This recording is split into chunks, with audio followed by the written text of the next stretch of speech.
Olá a todos, sejam muito bem-vindos a mais um episódio do Peoplecast. Hoje vamos ter o 8º episódio e hoje vamos falar sobre aquilo que muitas das vezes não vem no papel. Vamos falar da cultura que construímos, de feedbacks que transformam e sobre um RH que de facto pode ser mais do que um processo.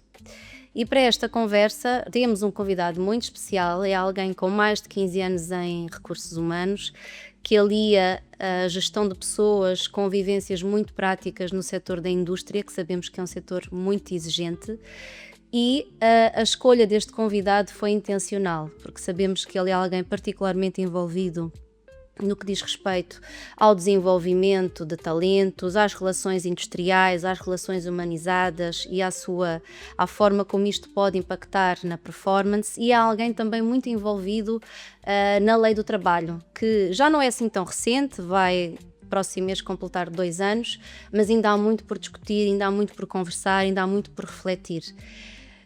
Chamo então a esta conversa o nosso especial e ilustre convidado, Simeão Pipe. Ele é diretor de recursos humanos da Olam.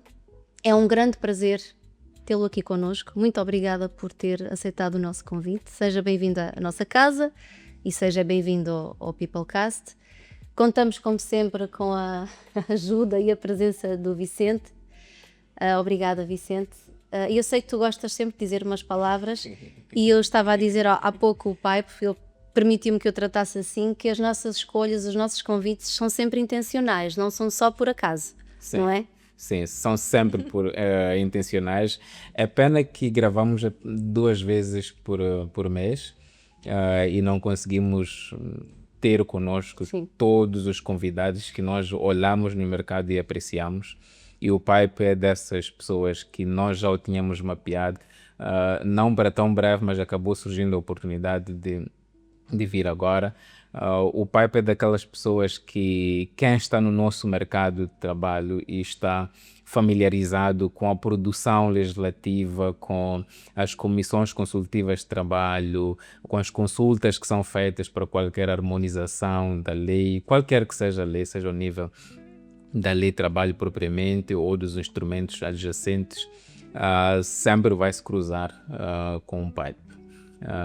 E é uma das figuras que eu em particular tenho muito apreço, muito respeito, não só por este legado, porque ele tem também uma experiência que vamos falar daqui a bocado.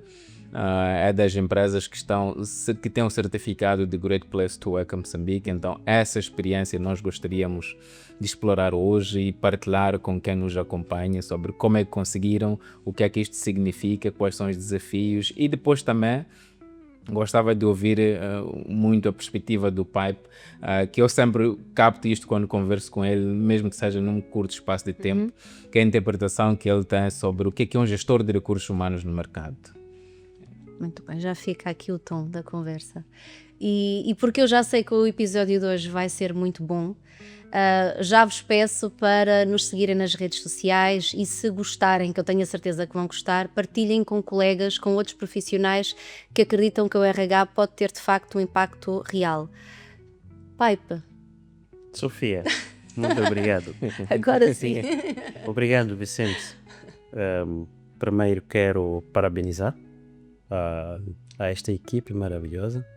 São bons técnicos e pela iniciativa. É muito interessante podermos contribuirmos com um pouco daquilo que é a nossa visão, a nossa experiência no dia a dia das nossas atividades e fazendo uma análise macro sectorial daquilo que são os principais desafios e visão estratégica que os gestores, tanto do RH, assim como executivos sérios, devem ter em vista no dia a dia das nossas operações. Eu, em particular, tenho 47 anos, sou formado em Economia e Gestão pela Universidade Católica de Moçambique e fui fazer um mestrado em Direitos Fundamentais, dizia Direitos Sociais, na Universidade Eduardo Mondlane, aqui em Maputo, e tive várias certificações de desenvolvimento de capital humano e relações industriais ao longo da carreira. E também tenho uma certificação em Corporate Ethics and Governance pela Universidade de Stellenbosch, da África do Sul, e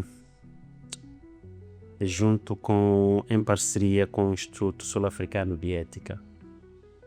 Recursos humanos, sim, sou gestor há aproximadamente 15 anos.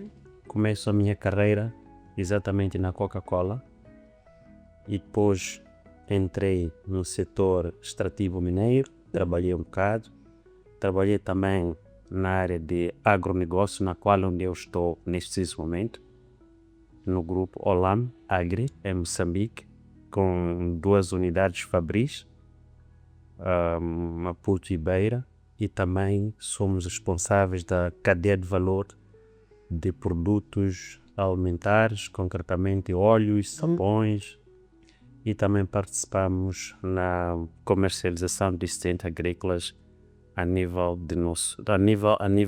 do país todo. Então isto fez com que eu pudesse ampliar aquilo que é a minha perspectiva de gestão do capital humano no dia a dia, olhando para todos os pilares de RH. E na organização onde eu estou nesse momento tenho cerca de 800 trabalhadores, dos quais 12 diretamente reportam a mim, e estamos todos aqui para agregar valor e contribuir para o crescimento e sustentabilidade da organização. Eis que no ano de 2023 começamos um processo de acreditação e certificação. É um processo de auditoria que é conduzido pelo Instituto Top Employer Institute, baseado em Londres. O grupo decidiu abraçar esta organização devido ao elevado mérito dos seus processos. Praticamente, este instituto conduz essas avaliações de ano em ano para avaliar o nível de cumprimento, melhorias e process improvement. E praticamente o Instituto tem como objetivo avaliar processos, sejam eles administrativos, processos com o pessoal, a forma como fazemos, práticas de gestão de pessoal, questões de occupational health and safety, questões de reconhecimento, appreciation, questão de como é que nós conduzimos, por exemplo, a comunicação a nível interno, como é que ela é feita, se é transversal, é horizontal, e como é que nós podemos ter melhor dos nossos colaboradores. Então, em palavras breves, seria isso. Sou casado, pai de 3 filhos, 2 meninas e um rapaz. E obrigado. Obrigada a nós. Então, e para quem ainda não teve o prazer de o ouvir, de o conhecer melhor, quem é o pai por trás do cargo que hoje tem? Por trás do gestor de recursos humanos? Certo. O pai é este que está aqui consigo, concordo? Sou um profissional dedicado, faço parte do conselho de administração da empresa, tenho responsabilidades específicas para poder apoiar o decurso normal da empresa, facilitar processos e garantir que o nível emocional, o nível de motivação, o nível de engajamento dos colaboradores esteja à altura, sem discriminação, isto é, segregação, tendo em conta os 2 tipos de negócios que nós temos, empresas distintas, mas fazem parte do mesmo grupo.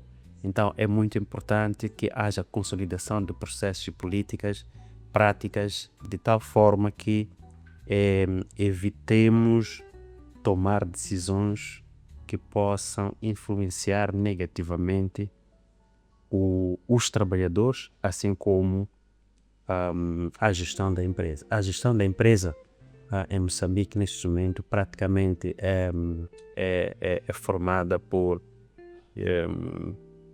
gestores que não são moçambicanos, e uma das responsabilidades que eu tenho é fazer a integração, fazer a culturação, onboarding de tal forma que eles possam perceber o conteúdo ou o contexto local das práticas, tanto comportamentos de vários profissionais nas categorias adversas. Eu trabalho muito, por exemplo, na cadeia de supply chain e também na cadeia de produção, processamento e refinação de produtos alimentares.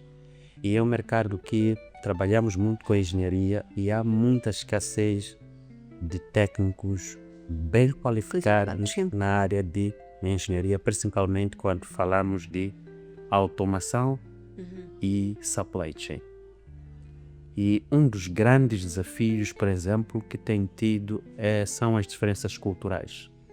Este é um embate muito forte porque, como país dos palopes, nós temos o nosso modus operandi, entendendo e de agir também, e grande parte dos investimentos em Moçambique, em particular os nossos, são investimentos de investidores que grande parte vem de países anglo-saxónicos.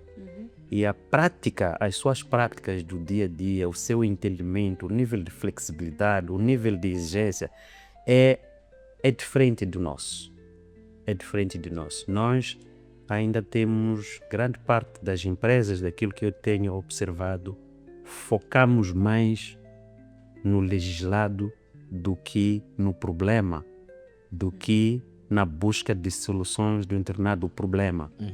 E escolhemos muito atrás da legislação. Mesmo que tenha havido mudanças na nova lei de trabalho, a lei atual, acho que é a 13 de agosto de 2023, ela ainda traz consigo algumas entrelinhas que, no meu ponto de vista, não ajudam muito para o dia a dia, principalmente na tomada de algumas decisões flexíveis. Por exemplo, quando se fala de relações interpessoais, relação de disciplina, condução de processos disciplinares e por aí adiante. Ainda há muitas limitações e o processo disciplinar em si leva muito tempo na sua execução, na sua tramitação, se comparado, por exemplo, com o regime anglo-saxônico. Por exemplo, em Moçambique, encontrando um trabalhador em flagrante delito, cometer uma infração que nós julgamos de acordo com a lei ou com as políticas e procedimentos, assim como com os SOPs, era suposto que se tome uma decisão imediata, mas de acordo com a nossa legislação nós temos que cumprir todas aquelas formalidades, temos que envolver o sindicato, o que é bom, mas leva muito tempo. Mesmo que tenha havido um dano maior, as empresas são obrigadas a continuarem a pagar salários aos trabalhadores até o fim do processo. Qualquer falha aqui no meio não torna o processo nulo. Exatamente. Qualquer falha, do ponto de vista formal, em termos de procedimento, mesmo que tenha havido uma grave situação, as empresas são obrigadas a compensar o trabalhador sob forma de um acordo ou de uma indemnização e por aí nele.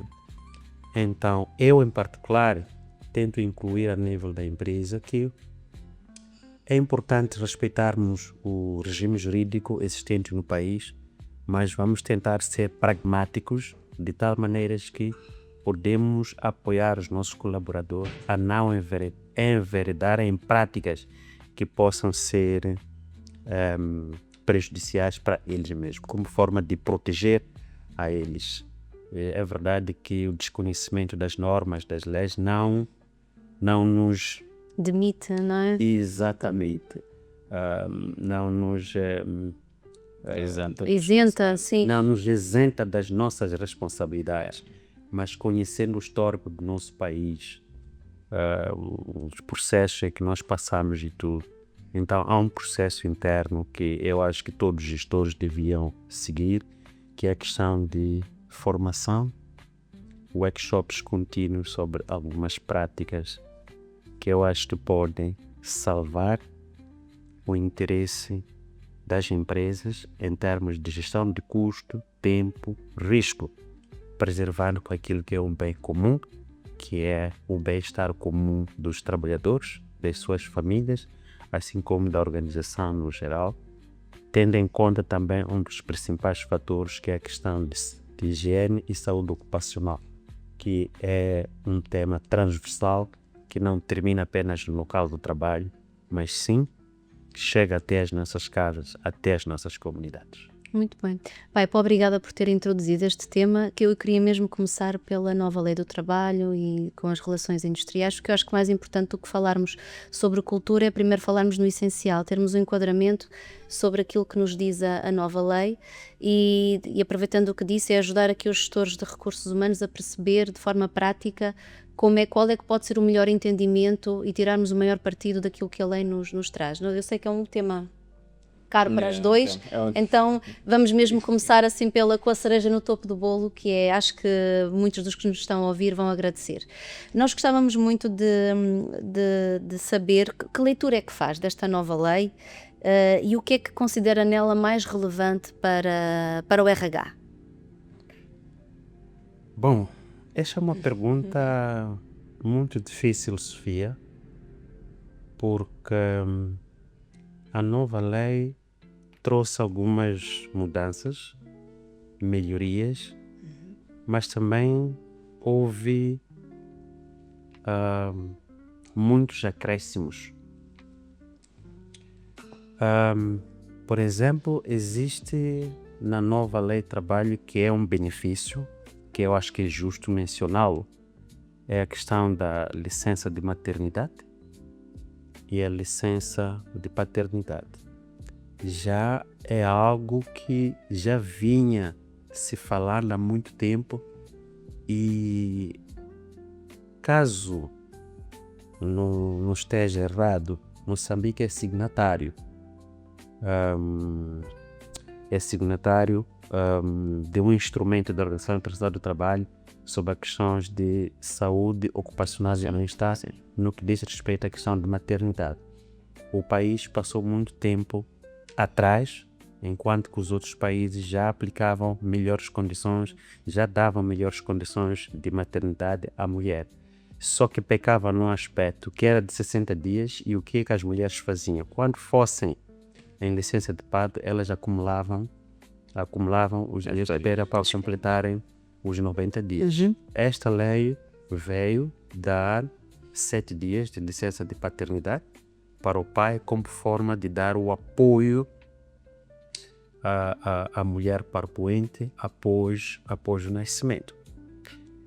Eu, para mim, olho para isto como um ganho na medida em que facilmente o casal trabalhador já consegue planificar melhor e dar assistência à mulher após o parto, mas também permite com que a mulher possa ter o mínimo de tempo necessário para a recuperação.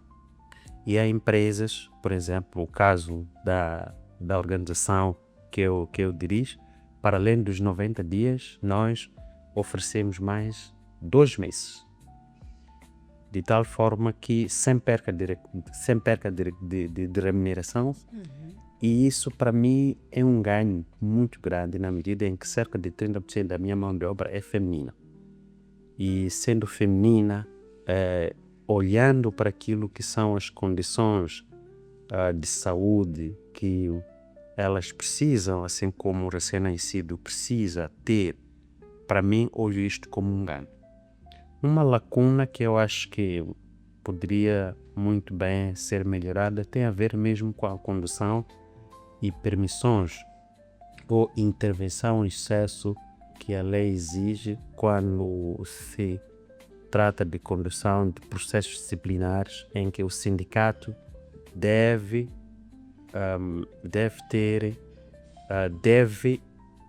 emitir um parecer para cada processo disciplinar que é conduzido. Mas a pergunta que eu colocava seria: e as empresas que não têm sindicato? Como é que fica? Tem que ir a um sindicato Tem que mais ir similar. exatamente, tem que ir a um sindicato do setor, apresentar a questão, e muitas das vezes esse sindicato do setor não vai poder perceber o contexto da organização e acabam emitindo pareceres evasivos que até de alguma forma chegam a ser evasivos ou contra aquilo que é a visão da empresa. Ou pareceres comprados. Exatamente. Porém, não estou a favor de despedimentos. Mas eu acho que era bom dar ao César o que é do César. Um outro aspecto que eu acho, por exemplo, que poderia ser melhorado na nova lei de trabalho é a questão quando se trata de recrutamento. Nós temos que conduzir um processo de recrutamento todo ele, e se não estamos satisfeitos com o candidato, nós avançamos para a segunda fase, que é a fase do BGV, Background Verification. E que imagine que eu tenha tido bons candidatos, mas que esses candidatos deixaram as suas empresas através de situações fraudulentas, indisciplina, falta de integridade e tudo. Nenhuma empresa em Moçambique é permitida a dar um referencial desse, senão off the record. Cabe ao hiring company decidir se quer levar este ou aquele. As outras empresas, mesmo fazendo a solicitação, as empresas são obrigadas a passar um certificado de trabalho, que é um documento praticamente vazio. Vazio de informação, não vazio uma informação. Mas o documento não me diz quem é o Vicente, quem é a Sofia, qual é o nível de comportamento dele, o que é que ele fez, qual foi o contributo, porque é que saiu da empresa, se recomendaria ou não recomendaria. Nós fazemos o levantamento, fazemos essa colheita dessas informações todas através de amizades, contactos. Olha, ligo, estou com um processo assim, e eu gostaria de saber um pouco mais. Mas mesmo assim, por causa da própria forma como a nossa legislação laboral foi conduzida ou está sendo conduzida até agora, as pessoas até têm receio, não é, de partilhar com honestidade e abertura, sob risco de represálias que possam acontecer amanhã. Porque a pessoa fica a saber que, olha, eu não consegui emprego na empresa XYZ porque não tive uma boa recomendação do tal fulano daquela empresa, e isto, nós passamos a ser vítimas do processo e não é bom. E as empresas acabam contratando pessoas que não estão preparadas. A preparação não é apenas certificação, não é apenas competência, saber fazer as coisas. É uma combinação de fatores. É algo que existem aqueles soft skills que não Estão no papel. Dissemos que isso, não podem ser que não escritos. estão lá no papel. Sim. E tudo. E para você descobrir esses soft skills, precisa de passar por um desafio, um processo para a recolha dessas informações, e é sempre bom recolher essas informações de pessoas dignas de confiança, com a devida integridade e disciplina. E caráter, sim. E caráter acima de tudo. Muito bem. É por isso que hoje em dia nós não contratamos certificados, contratamos caráter.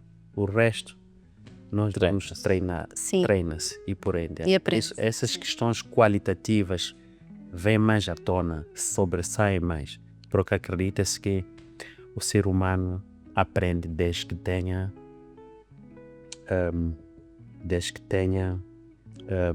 esta vontade de querer fazer diferente. Muito bem. Esta questão do aumento, do alargamento do tempo de licença, e vocês até vão para além, não é? São 5 meses, isso leva-me a pensar, não é, Vicente? Acho que estamos a pensar o mesmo, é numa empresa que tem tantas mulheres, os desafios que isso depois tem na produção, Yeah. não é? Talvez não haja tantos desafios, pronto, o pai vai falar por si. Sim.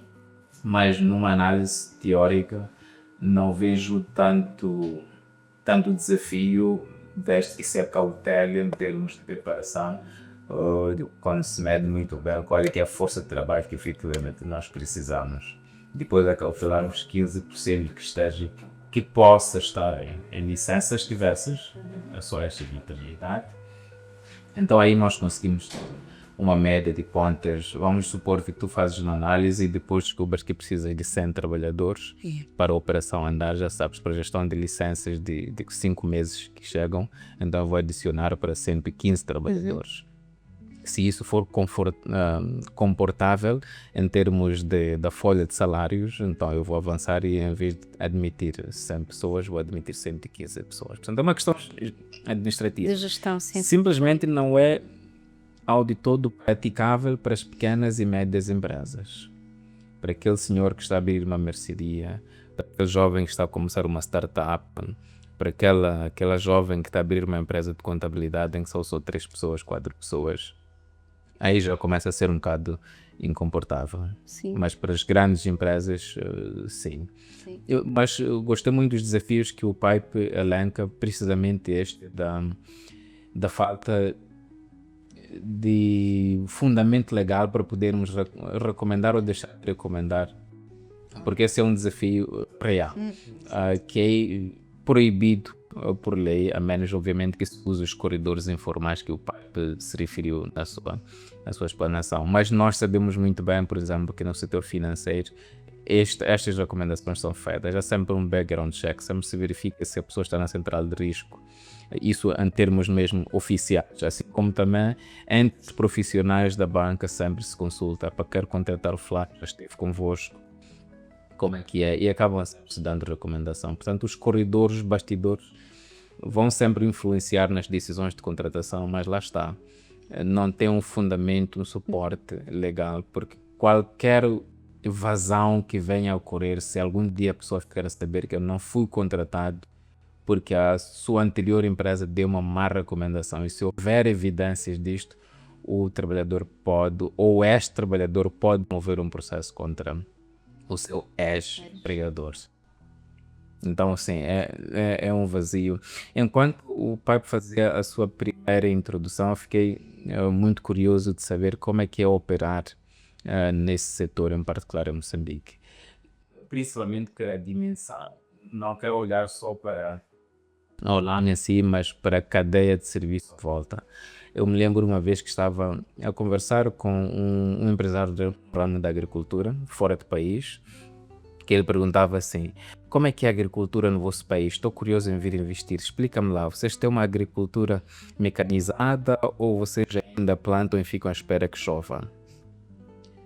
Ficam a rezar por aqui, Deus mande chuva. E eu fiquei... nós estamos no segundo caso. É verdade. Infelizmente. E ele não ficou muito entusiasmado, tanto que nunca pôs os pés cá. Então queria perceber a vossa cadeia, como é que ela funciona, mas não só em termos de agricultura, assim como também de pessoas. Porque são as pessoas que vos servem. São prestadores de serviço, sejam eles diretos ou indiretos. Assim como também o talento, os engenheiros, porque até pode parecer um clichê falar publicamente que há falta de talentos em Moçambique para determinadas áreas. As pessoas não vão entender essa frase em particular. Como assim a falta de talentos? Há muitos jovens desempregados, há muitos jovens com formação, mas quando tu dizes eu tenho uma vaga que estou à procura de preencher há 1 mês, há 2 meses e não consigo, as pessoas não acreditam. Então queria ouvir muito da sua experiência, até porque referiu-se isso sobre na área da automação, mas queria ouvir com mais profundidade. Vicente, é provocatório essa pergunta, porque muita coisa que se levanta.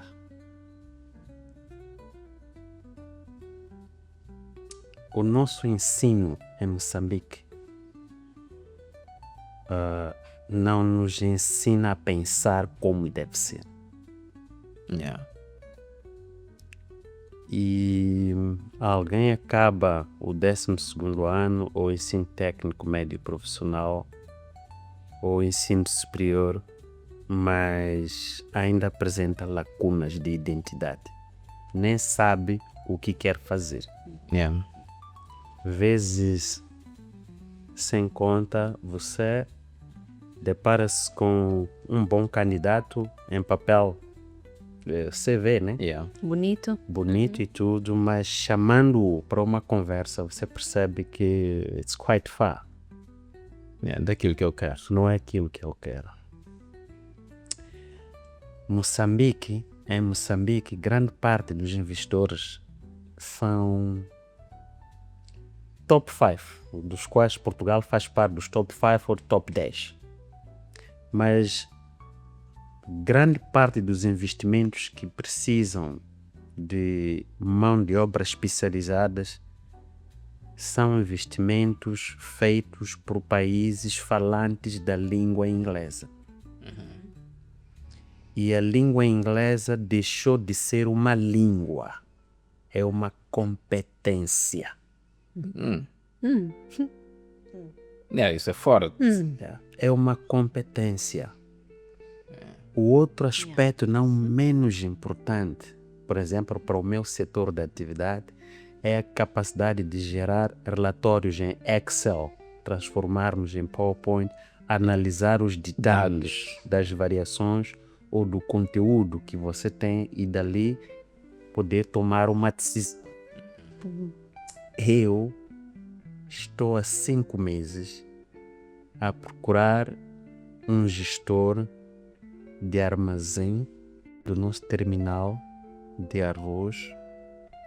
Já encontrei bons candidatos e tudo, mas não tem capacidade de fazer uma análise matemática e numérica usando o Excel. Mesmo que possa falar ou se expressar bem na língua inglesa. Inglesa, yeah. É fluentemente, né? Mas quando chega a esta ferramenta, é um desafio. É um desafio. Temos que conversar. Yeah. É um desafio. E ainda... Representa um desafio para um gestor de RH, Sim. porque não está em condições de trazer a qualidade do capital que a organização precisa. Pretende. E para você poder propor uma solução, não basta apenas dizer que é gestor de recursos humanos ou do capital humano. Você tem que provar por que é gestor dos recursos humanos ou do capital humano. Porque alguns pensam ultimamente que ser gestor dos recursos humanos é simplesmente chegar lá, abrir livro de ponto, controlar, o Vicente chegou tarde, a Sofia não veio, não me disse nada, o Beltrano, o Pipe, e passou o dia. O gestor de recursos humanos de hoje não é alguém administrativo, é alguém com uma mentalidade, com um pensamento crítico, que bebe a organização, vê as necessidades que a organização tem em termos de qualidade do pessoal, qualidade da apreciação, reconhecimento, qualidade do engajamento, a percepção que os trabalhadores, colaboradores têm sobre a organização, a qualidade que a organização cria para ouvir os seus trabalhadores e trabalhar aquela informação para que possa agregar.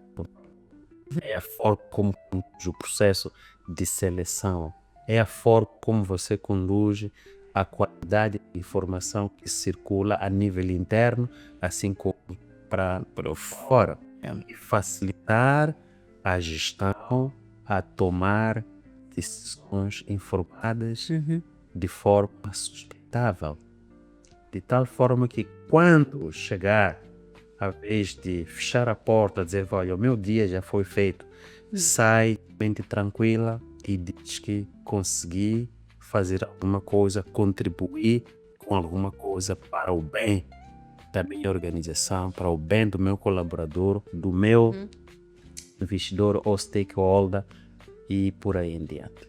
Então eu poderia estar a olhar esses aspectos todos, nesses pilares todos. Yeah. E há uma discussão que foi bem recente sobre o inglês. Gostei muito da frase que disse sobre o inglês. E mesmo hoje tivemos uma pequena discussão ao nível do CTA sobre a nova lei de conteúdo local, em que há alguns que ainda defendem que investimentos feitos em Moçambique devem estar na língua portuguesa. Caso contrário, não se façam. Não pode haver. E ao nível de recursos, já há alguns gestores que ainda defendem que é de inglês ser exigência em algumas vagas. Obviamente que eu estou do seu lado, percebo a sua motivação, a justificação que deu, mas mais por mercado. Há que também vermos quem traz o dinheiro, quem traz o investimento, quem traz o negócio, quem traz as maquinarias, quem produz estas maquinarias é falante de uma determinada língua, seja ela francesa, inglesa, portuguesa, o mandarim, entre várias outras.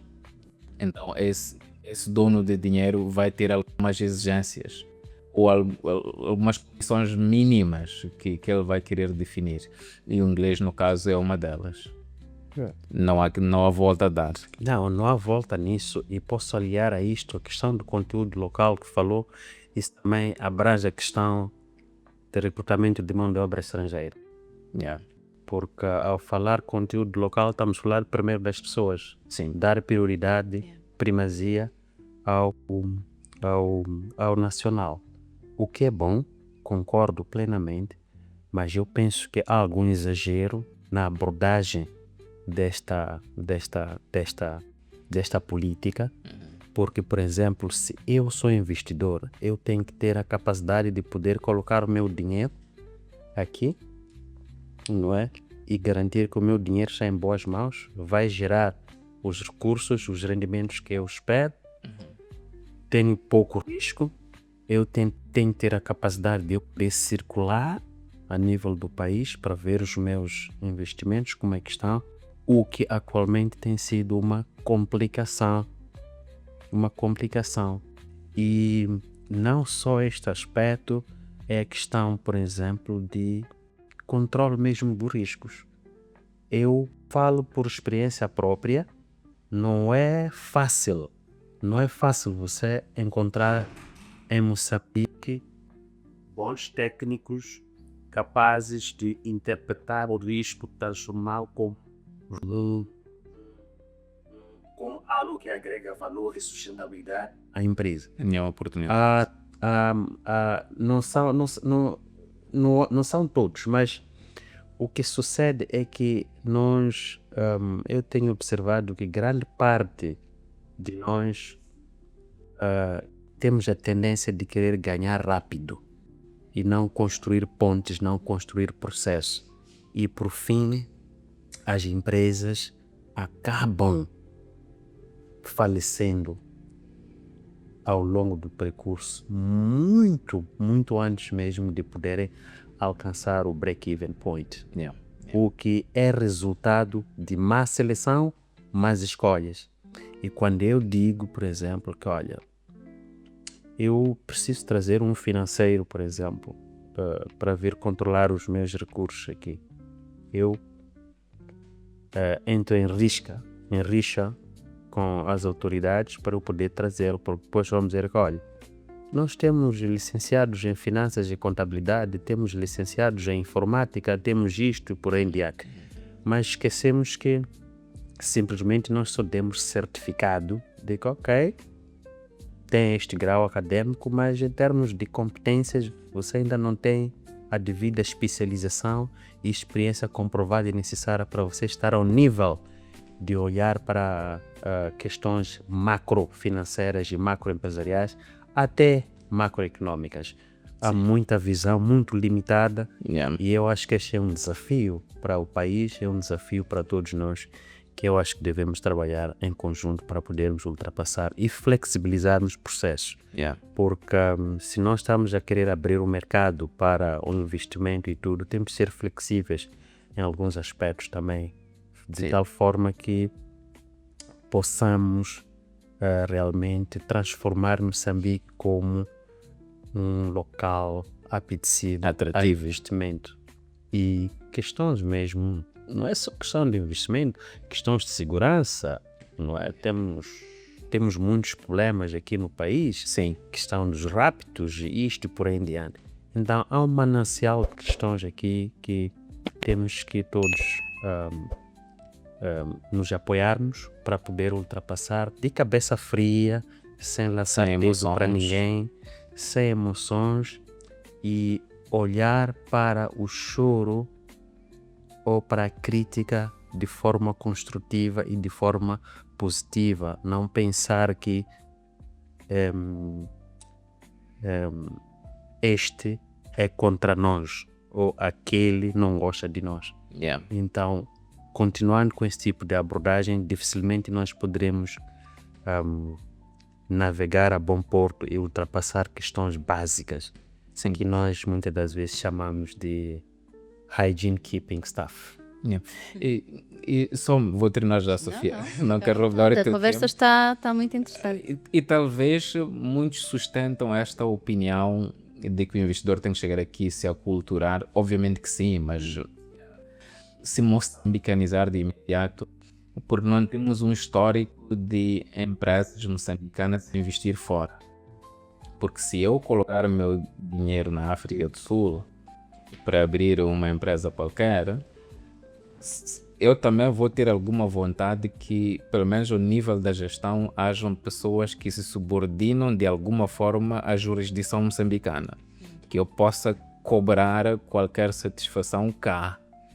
Certo. Porque eu sei que no final do dia virão para aqui ou têm raízes aqui. Então, se talvez pensarmos que Moçambique também pode se internacionalizar, vamos dizer, epá, não, então se uma grande companhia, uma Emos, uma HCB, se elas abrem filiais fora do país, só faz sentido que haja algum grau de accountability que se possa prestar cá. Mas lá está a minha pergunta, que é a questão já da transferência de conhecimento.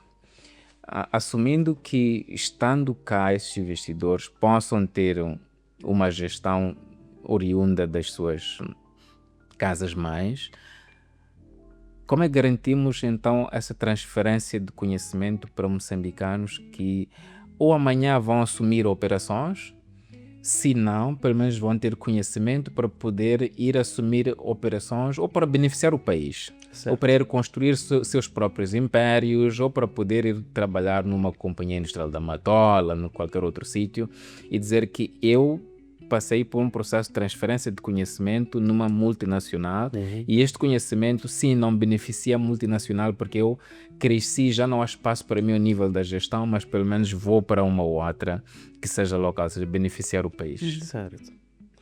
Vicente, a sua pergunta é muito difícil, mas eu vou tentar respondê-la de acordo com eu penso. Moçambique é um país soberano, com muito potencial, não explorado ou adormecido. Não sei que razões estão por detrás disso. Mencionou grandes empresas que nós temos aqui, por exemplo, a EDM, a HCB, Emos, Sasol, e agora temos lá no norte e tantas outras até que trabalham no setor de agronegócio. Yeah. Aqui, meu caro, o que está em causa é visão e liderança. O que é que custaria, por exemplo, estabelecer um escritório da EDM na África do Sul para representar os interesses, por exemplo, que a EDM ou a HCB possa ter, que é um benefício mútuo. Uma questão de visão e liderança. E isso estamos a faltar em Moçambique. Ponto número 2. Um país como este, por que é que a gente não usa o modelo chinês ou indiano?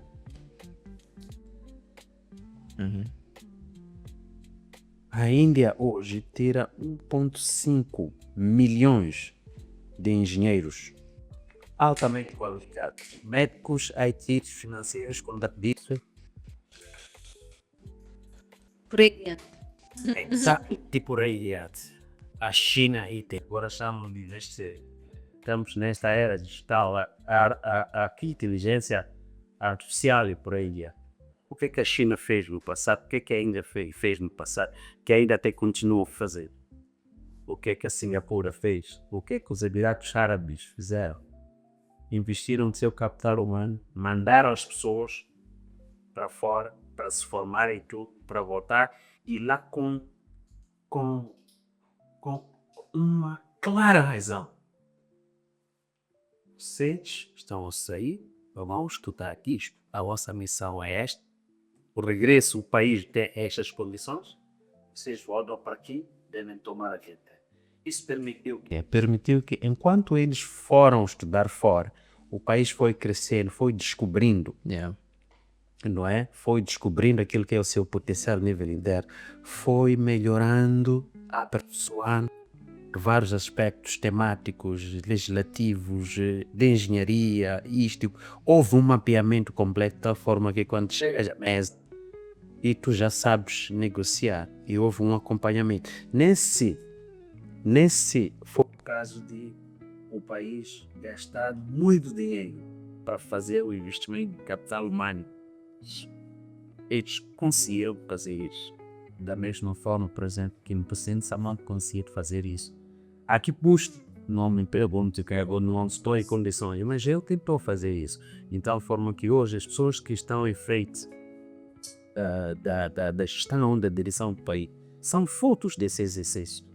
Mas perdeu-se qualidade de alguma forma e hoje estamos neste cenário onde tens o país com muita gente formada, mas com muito poucas competências. E isto depois cria clivagens sociais, cria marginalização, cria o país e cria insegurança, cria insatisfação social com todas as consequências possíveis.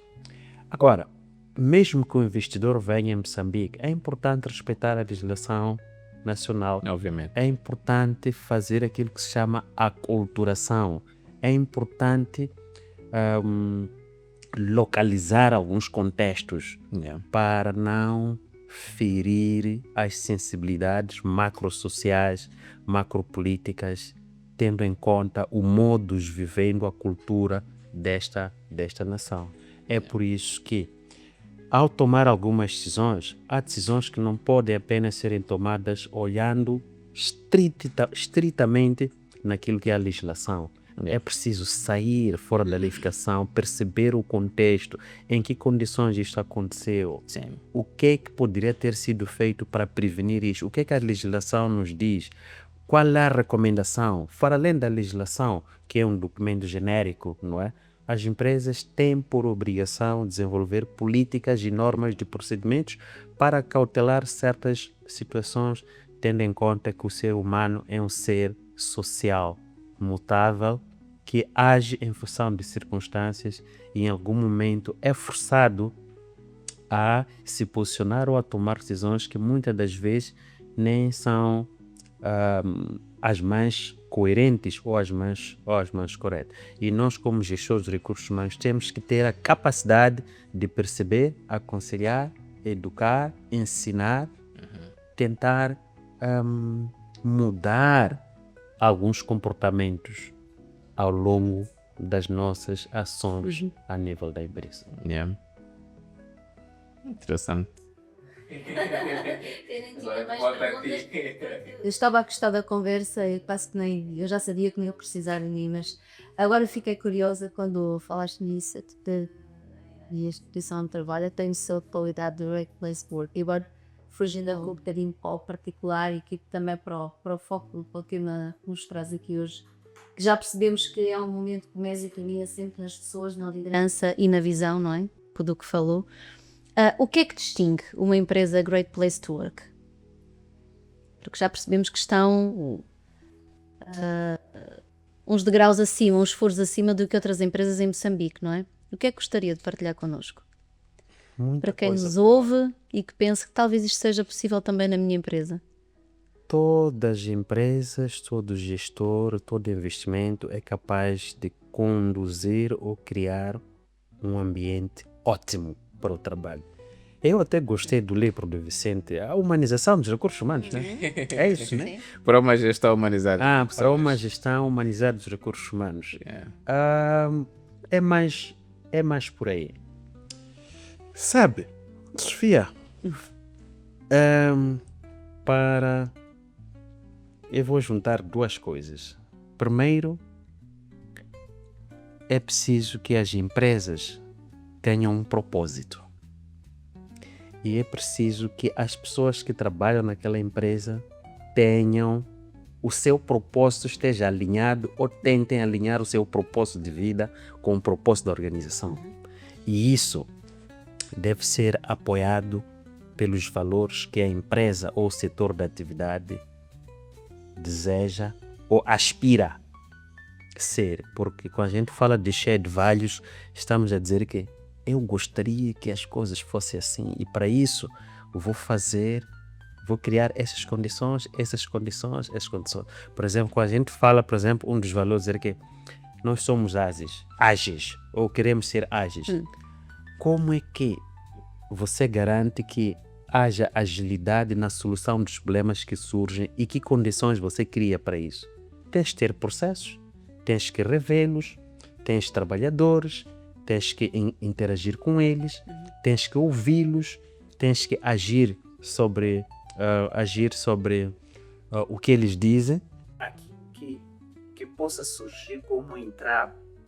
Que pode ser um finding que vem dos trabalhadores, tentar perceber porque é que eles estão a dizer que isso é um finding. É má percepção? É real? Se for real, que ações nós temos que fazer? E ao definir soluções para estes findings todos, é preciso envolver a eles para eles se sentirem-se parte do processo. Porque se for a resolver esse tipo de situações de forma independente, pode ter certeza que a percepção sobre o nível ou qualidade de motivação a nível institucional pode não ser a que espera. É por isso, por exemplo, que nós não pautamos, por exemplo, por conduzir processos só para ter o high score. E nós queremos high score and quality. Então, o que é que nós estamos a fazer para atingir aquele high score e quais são os condimentos que a gente passa a vida a alimentar o sistema todo? Tem que ser tudo intencional, Tem não que é? ter tudo intencional, não forçado. Programas de comunicação, engajamento, saúde, bem-estar no trabalho, programas de diversão conjunta, integradas e por aí em diante. Isso tudo faz parte do processo, para além de que a Sofia, o Vicente sabe muito bem que nós passamos a maior parte do tempo das nossas vidas interagindo nos serviços, com os nossos amigos, com os nossos colegas, e tudo isso acontece dentro da unidade empresarial. Sim, e por falar em forçado, que acabou agora de dizer, há algo que nas empresas nós muito valorizamos e os colaboradores também, que às vezes pode parecer simples para uns, muito difícil para outros e às vezes muito forçado, que é isto de darmos feedback, que pode parecer uma palavra curta, não é? Sim. Mas muito intensa, não é? Dentro das organizações. E mais do que às vezes um momento formal para fazer um check, como disse há pouco, é o poder transformador para desenvolver aquele colaborador ou para o reter ou para até atraí-lo. Há algum feedback que tenha, por exemplo, recebido, que tenha sido um ponto de viragem para si na sua carreira? Ou que tenha dado a alguém e que se recorde que tenha sido transformador para alguém e que tenha conseguido assistir? Sim, Certamente. pelo nível de tempo de carreira. Sim. 15 anos. De 15 já. Tem muita história, sim. De uma caminhada, 15 anos de uma caminhada de sucesso, só pode ter apanhado muitos feedbacks pelo caminho e implementado vários desses. Eu já apanhei com os meus supervisores. Porque quando a gente acredita que as coisas têm que ser feitas assim, porque tem que ser assim, em algum momento nós cometemos falha. Eu também passei num processo de melhoramento em várias situações. Lembro-me na minha avaliação de desempenho de 2 anos atrás, eu fiz com o meu chefe, não foi nada agradável. Porque ele bateu-me. Bateu-me porque, por exemplo, eu tinha gestores que não queriam seguir normas e não queriam seguir procedimentos e tudo. Só queriam tomar decisões. Aquilo me frustrava muito. Em algum momento eu usava o escopo, o martelo. Não, isto não pode.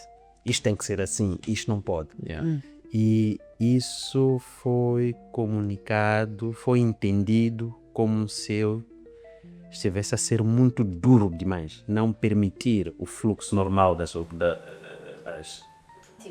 atividades, principalmente quando estás num ambiente corporativo em que algumas decisões são tomadas por fora. Então a mensagem que vem lá do outro lado é muito duro, não pode ser assim. E eu apanhei no tive que a fazer uma formação Building Relationships. Building Business Relationship. Eu pensei que fosse algo, mas achei interessante e tudo. Eu mudei totalmente a minha forma de ver. Então passei a negociar, mesmo eu vendo que este está a ir no caminho errado. Eu levo o problema dele como se fosse meu e procuro soluções sem muita força. Exatamente. E também mesmo a nível dos meus colegas, ou mesmo amizades, círculos de amizade profissional também, eu costumo partilhar sem receio aquilo que eu penso, mas sem querer tirar proveito ou ofender alguém.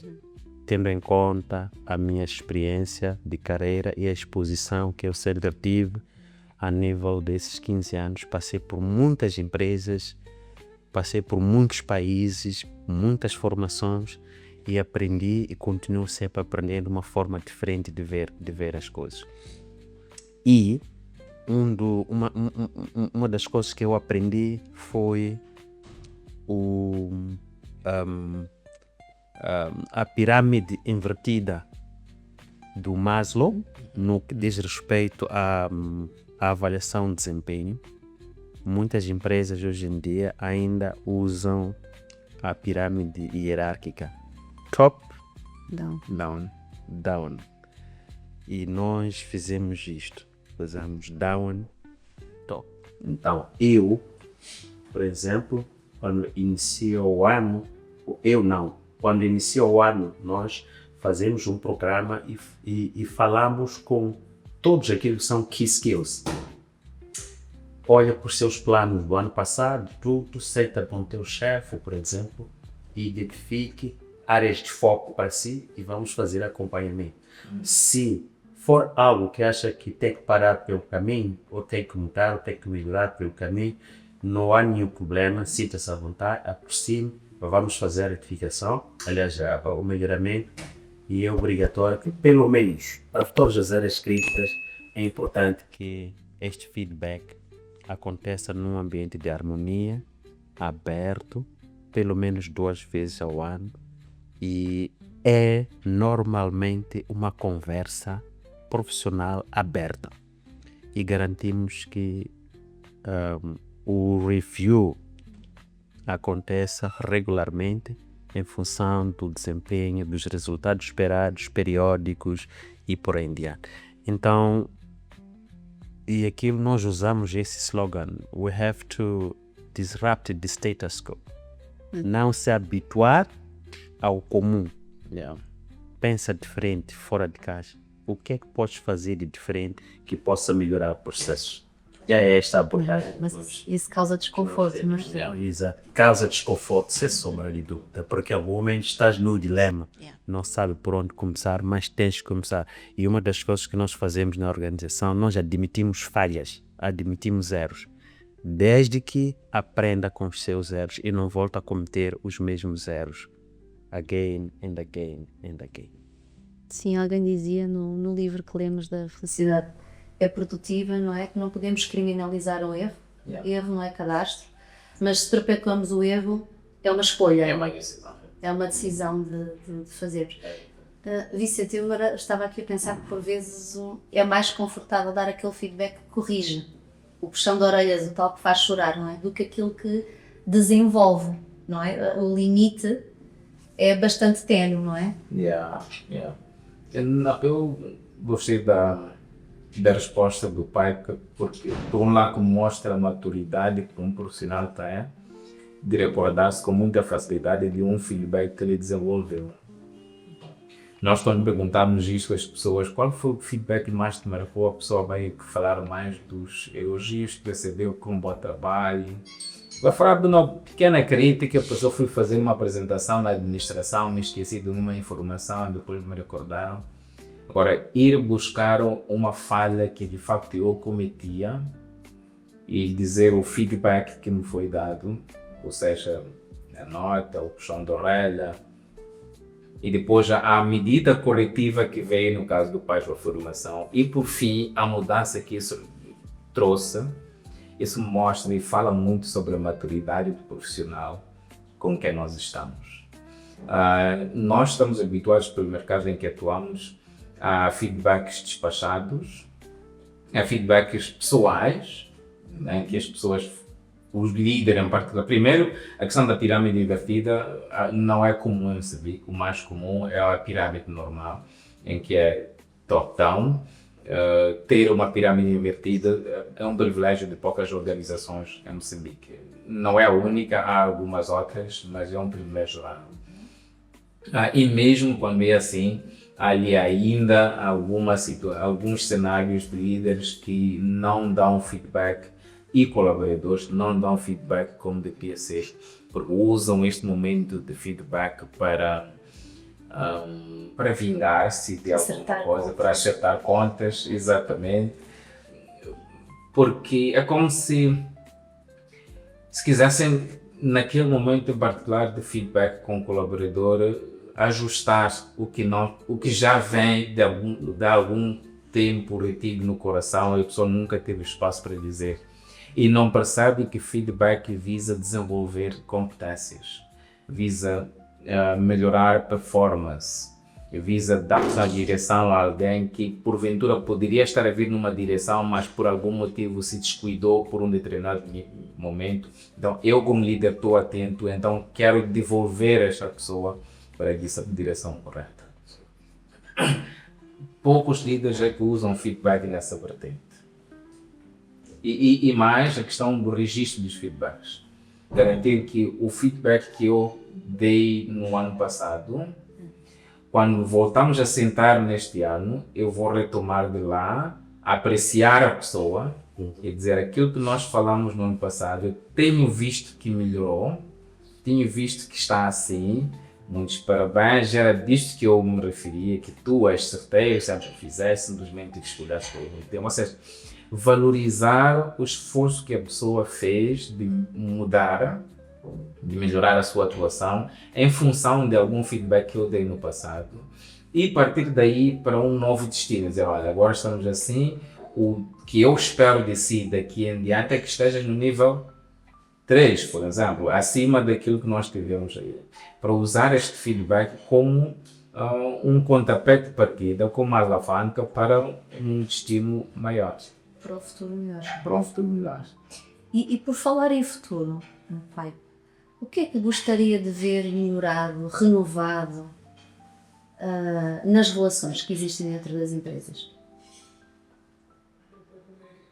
Uma pergunta difícil, mas por mim, eu acho que um dos principais objetivos é saber por que é que nós estamos nessas empresas, por que é que estamos a investir nessas empresas ou naquele setor. Eu tenho um princípio básico que é este: tudo o que nós fazemos para as pessoas, e temos que criar condições para o bem-estar das pessoas perante tamanhas diferenças e dificuldades. É possível criar formas de melhorar a qualidade dos serviços, a qualidade de vida dos nossos colaboradores. Esta é uma pergunta com muitas respostas, mas, por exemplo, há uma coisa que me preocupa bastante,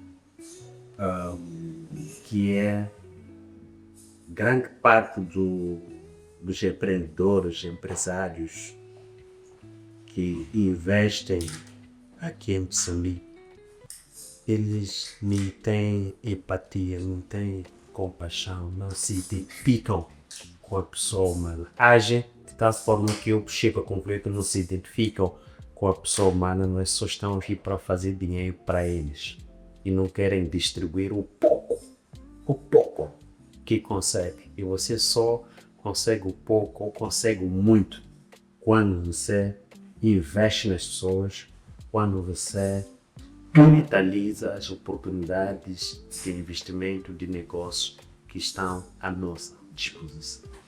Não usá-las como um meio, não é? Não usá-las como meio para alcançar os seus objetivos individuais ou pessoais, mas temos que pensar no coletivo, temos que pensar na sustentabilidade, temos que pensar na ética, o que é bom.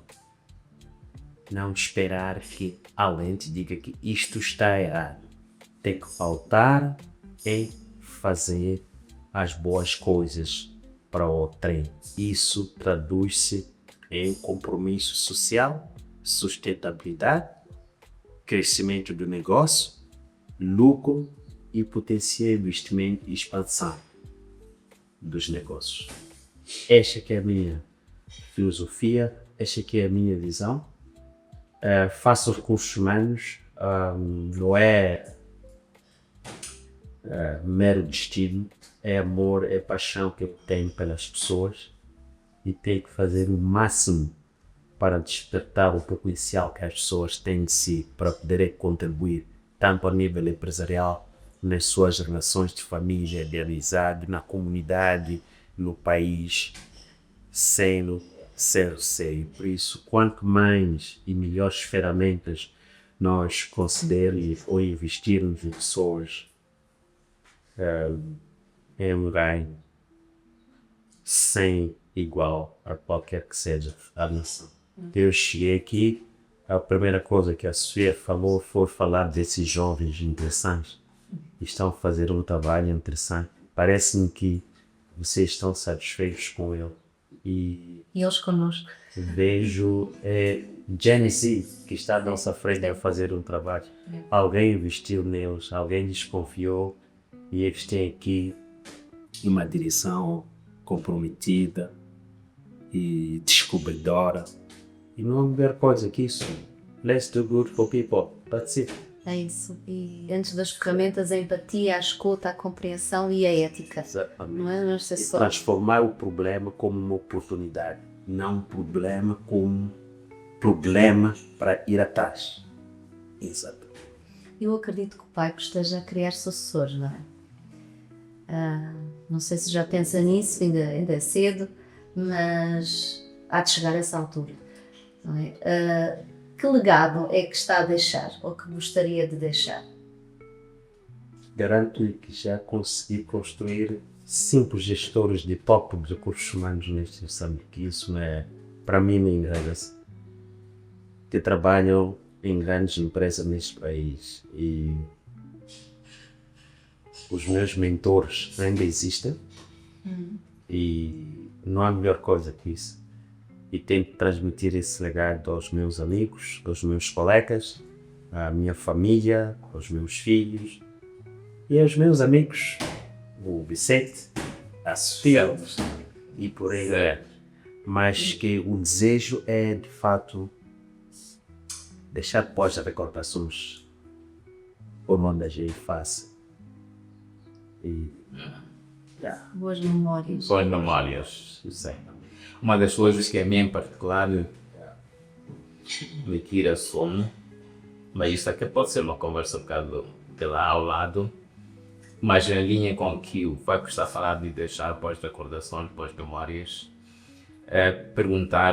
pergunto-me com muita frequência o que é que será dito de mim quando já não estiver, seja cá na organização ou simplesmente na vida. Porque nós temos um histórico, particularmente em Moçambique, de nos esquecermos das pessoas que nos fizeram passagem de testemunho naquele jogo. Esquecemos-nos com muita facilidade. É só olhar ao nível mesmo das nossas famílias. eu me lembro dos meus avós, mas não me lembro, não sei nada dos meus bisavós.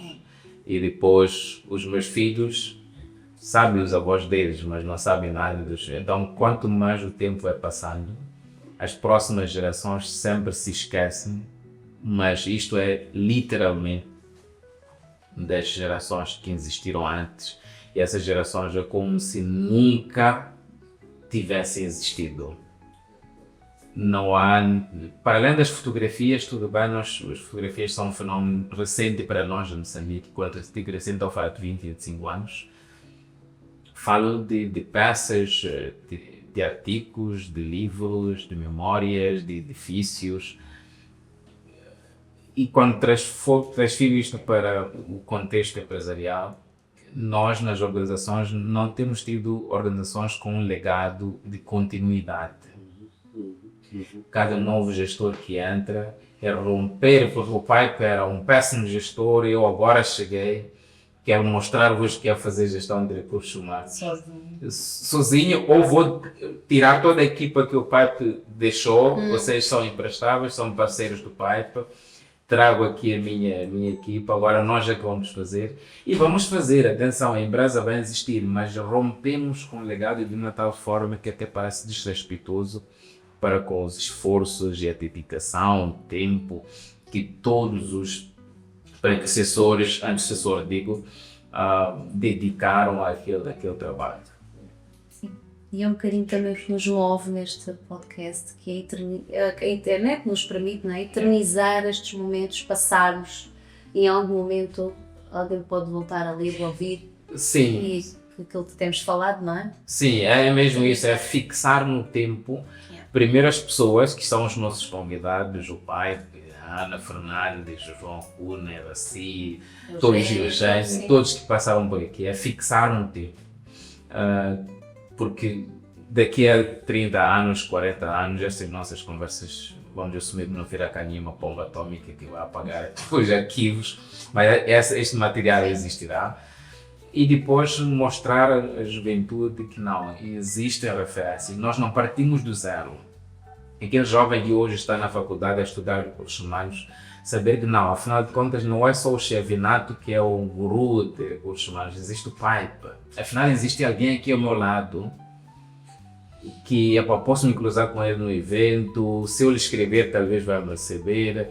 Ou seja, dizer que não existem referências, existe um legado made de Moçambique que nós podemos ter acesso. Bom, ilustres, eu tenho muita pena de encerrar a nossa... É verdade. Eu já tinha certeza que isto ia acontecer e fico feliz. As conversas, quando são boas, são como as cereiras, como o Aldin diz, e ficou muito por dizer.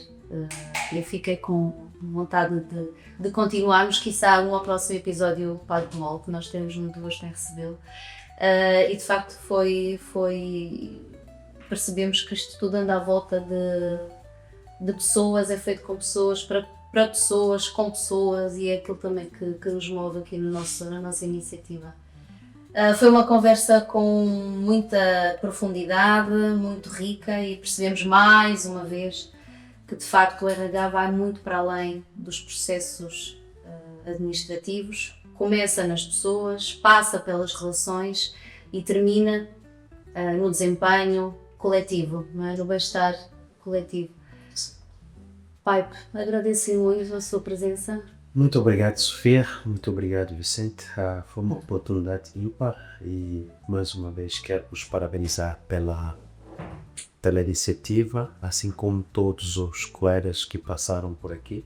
Que continuemos juntos, apoiemos-nos, dificuldades estão lá, mas que vamos transformá-las como uma escada para que a gente deixe, de fato, um legado promissor para todo aquele que é apreciador, que queira trabalhar neste campo de pessoas humanizadas. Sim, construir pontos, não é? Construir pontes, exatamente. Sim. Pontes sustentáveis. Sustentáveis, sim, nos levem a algum lado. Exato. É isso mesmo, a bons rumos, não é? É. Vicente, obrigada. Não sei se queres dizer sempre. Há muita coisa para dizer. Não, eu me surpreendi com a chegada do fim. Sim, Não sei se a equipa não devia nos dar mais tempo, mas pronto, sei que compromissos são compromissos. Também vou tomar este momento para agradecer ao pai pelo seu tempo. Estimamos bastante pelo interesse de partilhar o que sabe, sua experiência com o público que nos segue. Essa disponibilidade é muito valiosa e nós sabemos o quanto isto pode custar para si. Agradecer a quem nos segue, quem nos acompanha. Este podcast é feito de pessoas para pessoas. Sem quem nos segue, não teria nenhum valor. Sofia, pelo que eu disse no trabalho, de sempre a equipa da gravação, estão todos de parabéns. Gostaria de deixar uma reflexão à volta do que o Pipe falou, que tem a ver com as competências.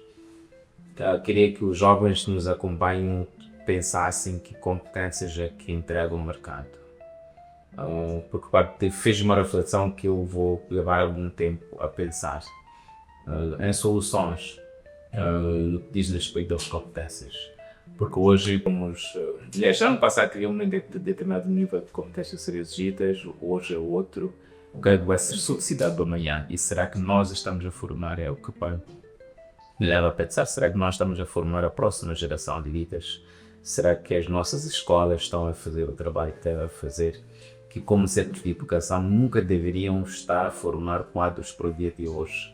Devem estar sempre 2 passos, 3 passos à frente de todo mundo. Será que isso está a ser feito? Muito obrigado, pai, por trazer estes pontos de reflexão. Muito obrigado mais uma vez, Sofia, muito obrigado. A equipe técnica também agradeço muito, estão de parabéns e estamos juntos, agradeço bastante. Fica o desafio. Obrigada por ter estado connosco e até breve.